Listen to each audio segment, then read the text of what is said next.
এই গৃহখনত ঔষধ আছেনে নাই?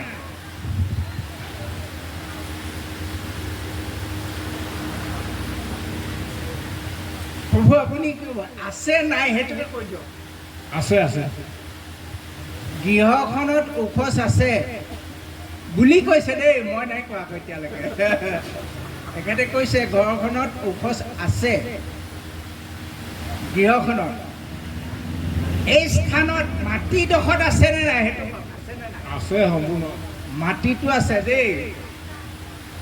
তাৰপিছত ইয়াত থকা ভকতসকলৰ গাত আছে নাই? না কৃষ্ণ চিন্তা কৰক, এই মাটিডোখৰত ঔষধ আছে। ঔষধ থকা মাটিডোখৰত আপোনালোকে 7 দিন ভাগৱত পাঠ কেনেকৈ কৰিলে? যদি ঔষধ আছে মাটিডোখৰত, ঔষধৰ স্থানত পূৰ্ণব্ৰহ্ম কৃষ্ণ স্বয়ং মূৰ্তিস্বৰূপ ভাগৱত কেনেকৈ ইয়াত মানে স্থাপন কৰিব পাৰিলে? লগতে আৰু এটা কথা কৈছোঁ, ইয়াৰ দ্ৰব্য বস্তুবিলাকতো ঔষধ আছে নহয় জানো? আছে। এতিয়া নাম হোৱাৰ আগমুহূৰ্তলৈকে ঔষধি বস্তু ভগৱন্তত লগাব পাৰিনে নোৱাৰি? নোৱাৰি। গোৱা পাণ ভাগ কেনেকৈ লগালে? যদি নোৱাৰে, ঔষধি বস্তু গোৱা পাণ ভাগো তেতিয়ালৈকে ঔষধ হৈ আছে, কেলৈ লগালে তাত? গতিকে এই উত্তৰকেইটা আমাক ক্লিয়াৰ কৰি দিব লাগে। মই এতিয়ালৈকে উলিয়াব পৰা নাই। কৃষ্ণ কৃষ্ণ নিজেই কওকচোন। মই কৈছোঁ নহয়।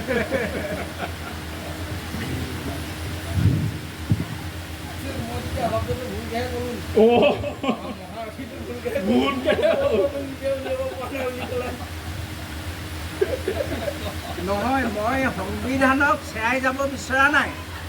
সংবিধানখন ৰক্ষা কৰিবলৈ যাওঁতে মই ইয়াৰ উত্তৰ দিব নোৱাৰিম। যদি সংবিধানখন চেৰাই যাবলগীয়া হয় তেতিয়াহ'লে উত্তৰ দিব লাগিব। কিন্তু একাদশৰ দিনাখন গোৱাপান আগবঢ়ালে। গোৱাপান আগবঢ়াবৰ কাৰণেই, এইখিনি কৰ্ম কৰিবৰ কাৰণেই আমাক সংবিধানে কি দিছে? পুৱাৰ ভাগতে শুদ্ধিকৰণ। আমি যদি শুদ্ধিকৰণ কৰিছোঁ, শুদ্ধিকৰণ কৰাৰ পাছত আমি ইয়াত ভকতসকলে আগবঢ়াব পাৰোঁ। কিন্তু শুদ্ধিকৰণ নোহোৱালৈকে একো আগবঢ়াব নোৱাৰোঁ। শুদ্ধিকৰণৰ পাছতহে। কিন্তু এতিয়া শুদ্ধিকৰণৰ পাছত সংবিধানে আমাক কি কৈছে? কোনো দ্ৰব্য ভক্ষণ নকৰিব। আগতে একদম ডাইৰেক্ট লিখিছিলে, আজিকালি নাই লিখা। তাৰমানে সেইটো হেৰি কৰিছে, এই গুপ্তচৰ কৰি পেলাইছে শব্দটো। এই মূলত কৈছোঁ এইটো, কিন্তু সেইটো কৰি পেলাই আমাৰ লাভ হৈছে নহয়। লাভ হৈছে কি? তাক বিশ্লেষণ কৰিবলৈ সুবিধাটো আমাক দি দিলে। বিশ্লেষণ কৰিবৰ কাৰণে সুবিধাটো দি দিছে, তাত সম্পূৰ্ণ ভাঙি দিয়া নাই। আৰু এই মাটি টুকুৰাত ঔষধ আছে। আমি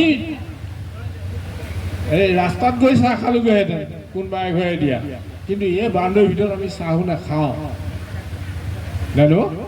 এতিয়া মাধ্যমতো আছে। আৰু তাত ভাগৱত কেনেকৈ পঢ়িলে? ভকতে আহি কেনেকৈ ভাগৱত পঢ়িলে? 7 দিন। 7 দিন নহয়, এতিয়া 8 দিন হিচাপ কৰিব। 8 দিন হ'ল। এতিয়া 8 দিন কেনেকৈ পঢ়িলে? ভকত যি স্থানে থাকে সেই পুণ্যভূমি। আমি তাক এই ভাগৱতৰ হেৰিমতে পুণ্য কৰি লৈছোঁ। কেনেকৈ পুণ্য হৈছে? সেইকণ অকল ভাগৱত থকাকণহে পুণ্য হ'ল। কেনেকৈ পুণ্য হ'ল? জড়িত থাকে মূল ভক্ত উদাৰ চৰিত্ৰ, কীট পতংগ কৰে পবিত্ৰ। সেইকণহে পবিত্ৰ কৰিলে, কিন্তু বাকীখিনি পবিত্ৰ কৰিব নোৱাৰিলে। সেই অকণমানে তাৰমানে সেইকণ জেগা কোনত? আমাৰ গুৰু গৃহ। আৰু মই এটা কথা এতিয়া নকওঁ এই সেইটো ময়ো উদ্যোগ কৰি থৈ দিছোঁ এতিয়া অকল গুৰু গৃহতহে সেইটোকে পবিত্ৰ হৈ থাকে আমি ভগৱানক কাহানিও চোৱা লগাব নোৱাৰোঁ আৰু ভগৱানৰ জেগা টুকুৰা আমি কাহানি অপবিত্ৰ কৰিব নোৱাৰোঁ যিহেতুকে তাত আমি এই ধ্যানে হওক ধ্যানে হওক যিয়ে নহওক কৰাৰ লগে লগে ভগৱান আহি তাত সাক্ষাৎ হয়হি সেই জেগাটুকুৰাত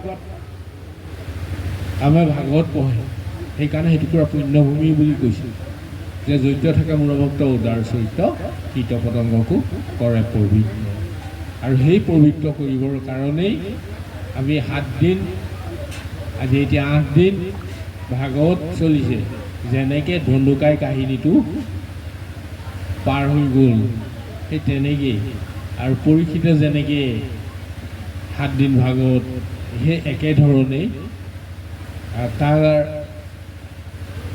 এই আলেখ লৈ আমাৰ ভকতসকলে সেইটো কৰি আছে আৰু সেইটো হ'ল ভাগৱতৰ মত আমাৰ চাৰিপুথিৰ মত আৰু সেই ভাগৱতৰ মতৰ বৃদ্ধি নকৰি সেই ভাগৱতৰ মতে গৈ আছে কৃষ্ণ